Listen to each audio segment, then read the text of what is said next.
salaamaaleykum ñu ngi nuyu ñëpp di ziar ñëpp di leen bëggee bu baax a baax voilà ñu fas yéene joxe suñu xalaat rek ci loi bi nga xamante ni député yi jàllale nañ ko muy votel Macky Sall benn projet de loi boo xamante ni daf koy permettre heure bu bëggee jël décision def état d'urgence wala état de siège daf koy def te du jaar assemblée nationale.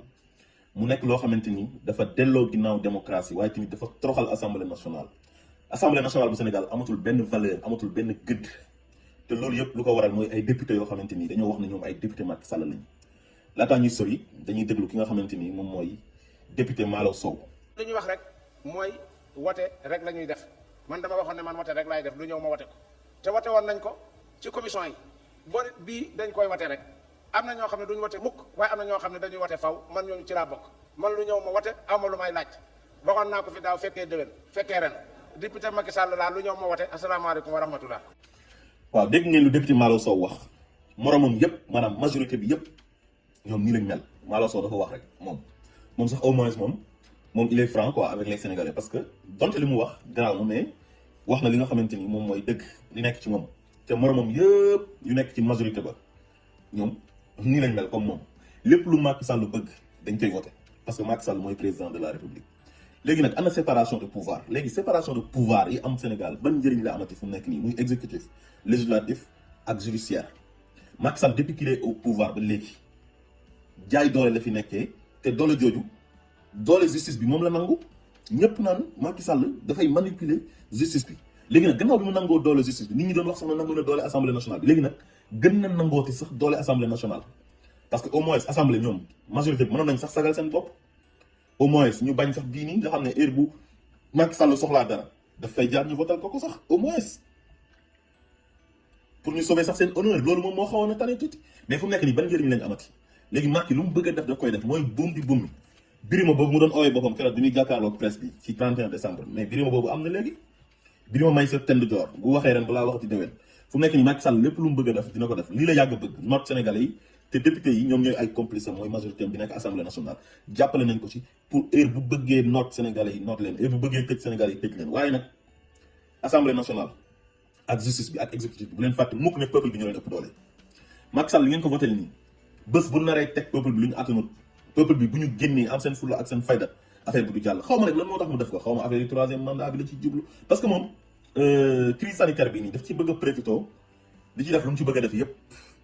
parce que ñëpp xam nañ ne dafa bëgg a am troisième mandat wala mu bëgg a def pexe yoo xamante ni bu troisième mandat yam jàllut sax dina fi teg nitam boo xamante ni moom mooy jàll su ko defee bu fi jógee kenn dootu ko toppati ci dara parce que ay scandale la fi def mook ay xaritam ak ay militants yam ak ay goroom ak ay rakam donc ci loolu la nekk kon fu mu nekk nii nañ jàpp ne assemblée nationale bu Sénégal dissoudre nañ ko ki ko dissoudre mooy Macky Sall parce que amatul benn gëdd amatul benn valeur état d'urgence constitution bi moom moo ko maye. heure boo ko soxlaa mais jaral assemblée nationale député lan mooy seen liggéey lan moo war a nekk seen liggéey lu dul voter ay loi mais ñu voter la nga def sa 12 jours état d'urgence ak lan moo tax Macky Sall nga xam ne li ko fi dese bëriwut mu war a soxla moom ñu voter ko loi boo xam ne à chaque fois bu bëggee décréter état d'urgence da koy décréter ak état de siège léegi bu ñu demee ba 2024 mu jékki-jékki def état de siège génnee militaire ci mbedd mi ne bu kenn génn toog par force.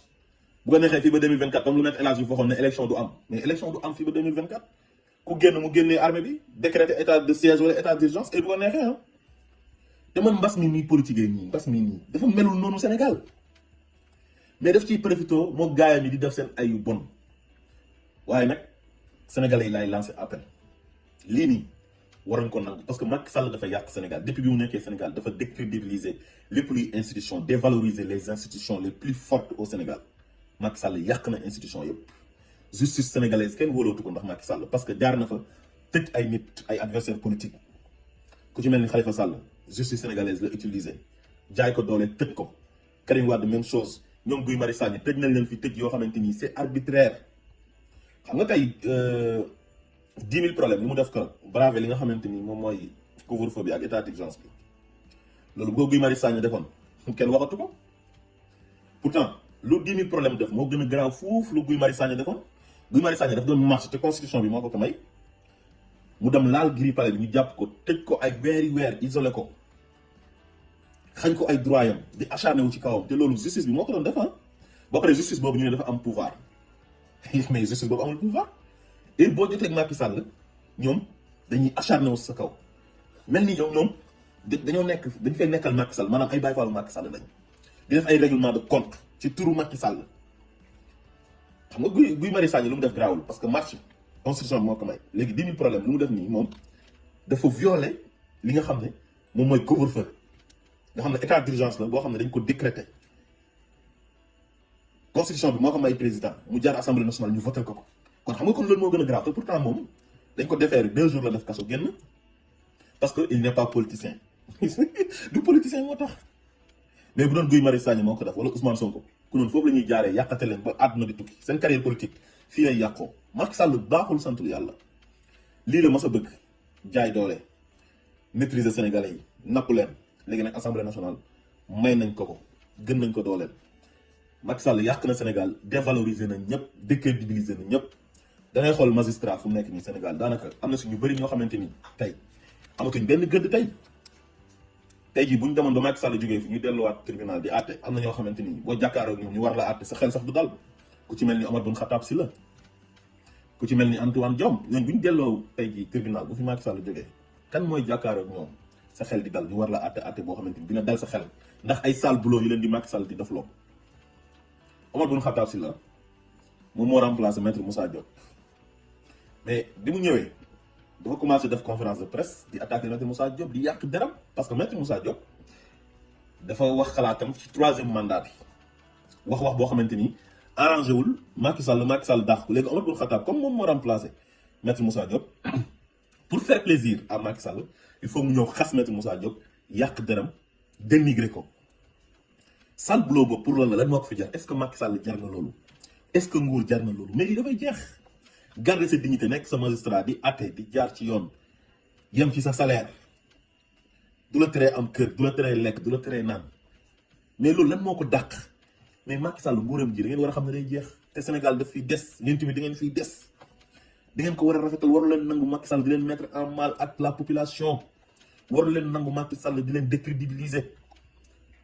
ni mu def Omar Boun Khattab boobu noonu la def Antoine Diome c'est un jeune magistrat mu def ko substitut procureur bu CREI Alioune Ndao ñu sànq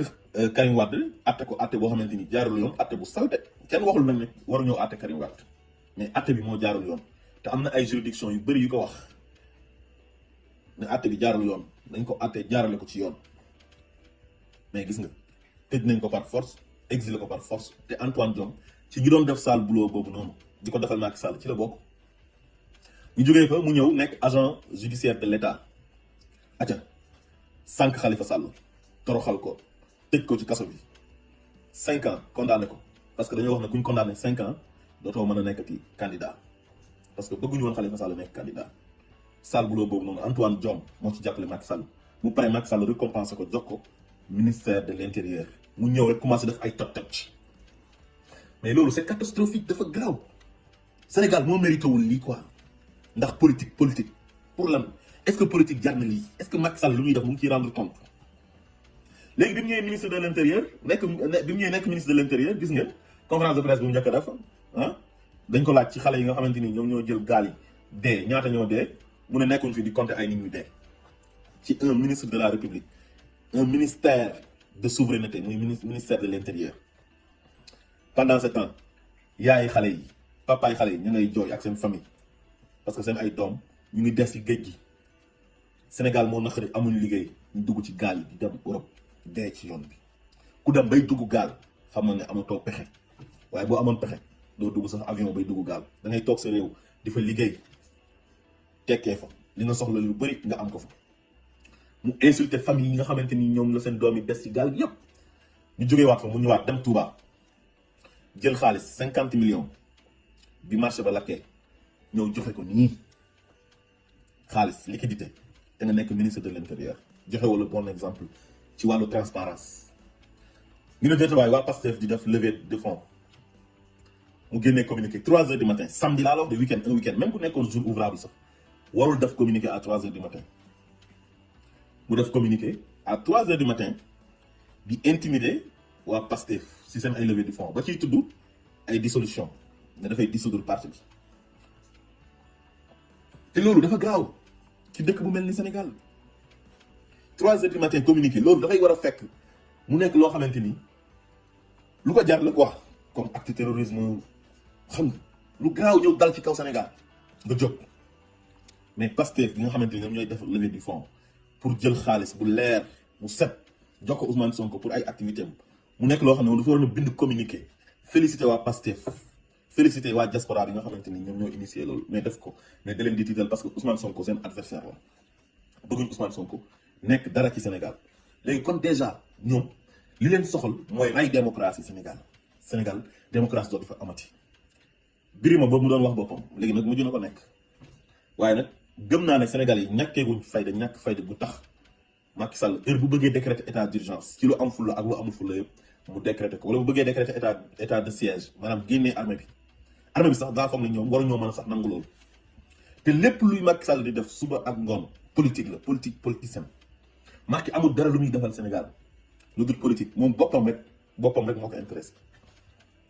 dem na ba ne dafay supprimer ville de Dakar ci politique ak ville de Rufisque nga xam ne c'est des villes historiques moom ville de Saint-Louis ñeent yi sax Gorée la Dakar Rufisque Saint-Louis les 4 communes c'est des villes historiques patrimoine historique classé bu UNESCO léegi politique tax Macky Sall lu nekk def na ko mu jikko léegi nag nee na dafay dem sax ba ne day supprimer ville pour Khalifa Sall rek bañ a nekkati mais Dakar xam nga loolu dafa graaw mais fii xam naa ne du fa réussir parce que xam nga booy def di def loo def mu jig la wala ngay laal di laal bu yàggee da ngay laalaake lu ñuy wax laalaake am na ñoo xamante ni ay transhumants yu mag a mag lañ te xam nañ leen ku ci mel ni Seydou Gueye ku nekk président yow lay àndal ca Abdou Diouf ba ca Abdoulaye Wade ba ca Macky Sall moom ku ñëw rek day transhumé mais Seydou Gueye boobu noonu il est de Rufisque Seydou Diouf kon autant pour moi il est de Rufisque mais il n'est pas d'accord ci suppression wu ville